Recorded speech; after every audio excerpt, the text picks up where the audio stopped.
All right, let's have some fun. We could certainly use some fun, given how terrible the headlines are. And Victoria, I'm going to tag you in this because you're going to want to hear this. You're going to like this. You and I have been DMing about this, and, well, here we go. Yesterday, I went on a terrible date. The worst date I've been on in 6 years. And I was so upset by what transpired that I composed an email. I actually found out she worked at the New York Times, which explains everything because New York Times people really are the Harvard types in the media world, completely insufferable egomaniacs who believe that they're the center of the universe. Well, I drafted an email, not going to send it to her, I don't do that anymore, but I will read some of it for you, just to give you a sense of what we go through here on the New York dating scene. I generally get along with most people, but I want to assure you that you are the blandest, rudest, and most passively obnoxious woman I have been on a date with during the last 6 years. You were about as charming as a deciduous linden rotting in a desiccated glen, flattened of its flora and shorn of all heart-shaped leaves. You made no effort whatsoever.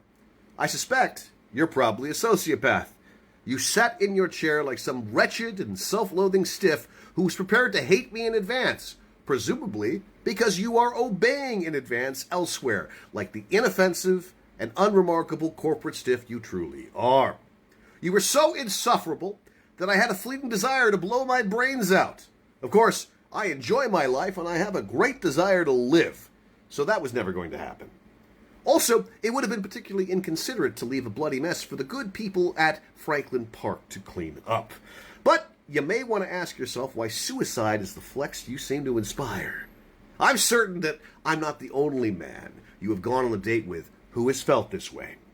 Your condescending and imperious goodbye, "It's great that you found something you love," was delivered with the smug demeanor of a privileged and mediocre fuckwit who absolutely hates herself, but who masks her obvious misery by declaring herself superior by way of her dubious New York Times pedigree, while failing to appreciate so much as a soupçon of beauty and magic.